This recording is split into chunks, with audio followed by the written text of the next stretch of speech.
YouTube channel अद्भुत शब्द ज्ञान पर आप सभी का एक बार फिर से स्वागत और हार्दिक अभिनंदन। दोस्तों, आज मैं आपको बताऊंगा कि भगवान श्री राम के पुत्र लव की मृत्यु कैसे हुई।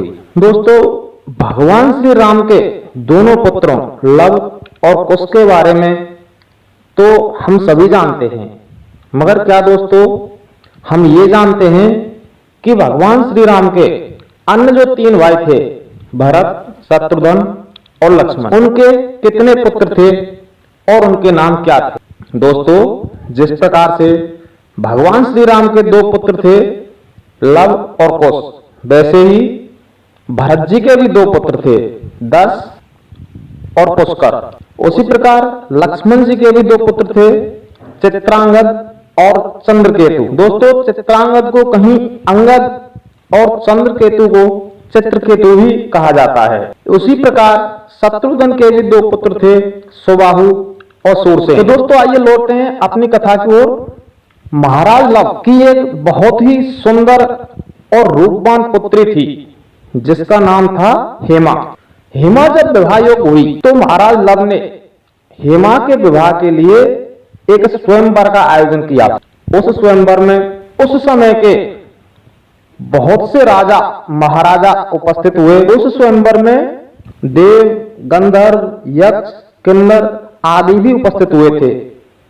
जब सब लोग वहां उपस्थित हो गए और सभा मंडप में अपने अपने यथोचित स्थान पर विराजमान हो गए थे, तो उस समय स्वयंवर के लिए महाराज कुश की पुत्री हेमा, जिसका स्वयंवर था, उसका इंतजार हो रहा था। जब हेमा अपनी दासियों सहित स्वयंवर मंडप में पहुंचती है, तो उस समय उसका रूप और सौंदर्य बड़ा ही अलौकिक था।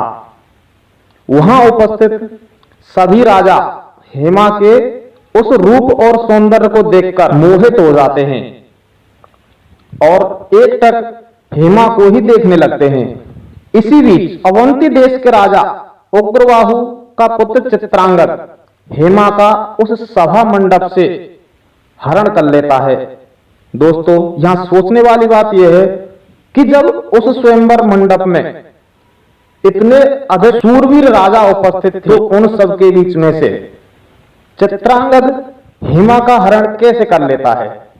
तो दोस्तों, इसके लिए मैं आपको बता दूं कि जो चित्रांगद था वह सम्मोहन विद्या में निपुण था, बड़ा ही माहिर था। जब हेमा को वह देखता है तो उसके रूप के प्रति वह भी मोहित हो जाता है और हेमा को प्राप्त करने के उद्देश्य से वह एक सम्मोहन तीर चलाता है उस सभा में, जिसके प्रभाव से सभी राजा महाराजा मोहित हो जाते हैं और इसी सम्मोहन का लाभ उठाकर चित्रांगद उस समय हेमा का हरण कर लेता है। जब थोड़ी देर बाद उन सब की मूर्छा खत्म होती है, सम्मोहन का जब असर खत्म होता है, तो दोस्तों उन्हें पता चलता है कि हेमा का हरण हो चुका है। चित्रांगद हेमा को हरण करके ले गया है। इसका पता चलते ही महाराज लव सहित सभी राजा बड़े ही क्रोधित होते हैं और उस चित्रांगद को दंड देने के उद्देश्य से सेना लेकर के चले जाते हैं। दोस्तों, रणभूमि में दोनों सेनाएं आमने सामने होती हैं। एक तरफ होती है महाराज कुश की सेना और दूसरी ओर होती है उग्रबाहु और उसका पुत्र चित्रांगद। दोस्तों, दोनों सेनाओं के मध्य महाभयंकर युद्ध होता है। उस युद्ध में चित्रांगद और उग्रबाहु दोनों अपने युद्ध कौशल का प्रदर्शन करते हुए महाराज कुश के बहुत से महारथियों को घायल कर देते हैं। यह देख महाराज कुश बड़े ही आश्चर्यचकित होते हैं और बड़े ही क्रोध में आकर वे युद्ध क्षेत्र में स्वयं आते हैं और आते ही भयंकर अस्त्रों का प्रयोग चित्रांगद पर करते हैं और चित्रांगद कुछ ही समय में दोस्तों वे चित्रांगद को धराशायी कर देते हैं। इसके पश्चात महाराज लव का युद्ध चित्रांगद के पिता उग्रबाहु से होता है। उग्रबाहु को भी लव थोड़ी ही देर में उसके रथ आदि को तहस नहस कर देते हैं। तभी अचानक दोस्तों लव को उग्रबाहु का एक तीर लग जाता है और लव मूर्छित हो जाते हैं। तो दोस्तों हमारी आज की जो मुख्य विषय था वो यही था कि लव को कौन मारता है या लव की मृत्यु कैसे होती है। तो उग्रबाहु के तीर से लव मूर्छित या मृत प्राय हो जाते हैं दोस्तों। उसके बाद जब लव मूर्छित हो जाते हैं और रणभूमि में गिर पड़ते हैं तो पूरी रणभूमि में हाहाकार मच जाता है। और यह देख लव के छोटे भाई कुश वहां आते हैं। कुश को आया देख संपूर्ण सेना में नवीन उत्साह का संचार हो जाता है और भयंकर युद्ध प्रारंभ हो जाता है। कुछ ही समय में कुश उन दोनों पिता पुत्रों को रण क्षेत्र में धराशायी कर देते हैं और अपनी विजय पताका फहरा देते हैं।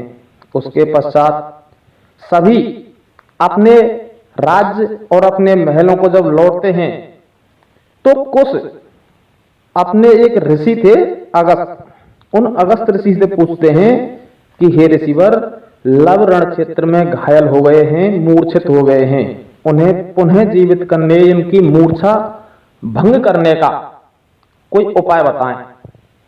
तो अगस्त ऋषि कहते हैं कि महाराज, यदि कोई भी मुद्गल ऋषि के आश्रम से मृत संजीवनी ले आए तो लव के प्राणों की रक्षा हो सकती है। इसके पश्चात कुश हनुमान जी को मुद्गल ऋषि के आश्रम में संजीवनी लेने भेजते हैं। दोस्तों हनुमान जी एक बार संजीवनी लाए थे लक्ष्मण के लिए जब उन्हें शक्ति लगी थी, और दूसरी बार संजीवनी लाए थे लव के लिए। तो हनुमान जी वहां से संजीवनी लाते हैं, उसके पश्चात संजीवनी से लव का उपचार किया जाता है और लव पुनः संजीवनी के प्रभाव से उठ खड़े होते हैं। तो दोस्तों यह थी लव के मूर्छित होने और पुनः जीवित होने की कथा। उम्मीद करता हूं यह कथा आपको अवश्य पसंद आई होगी। धन्यवाद।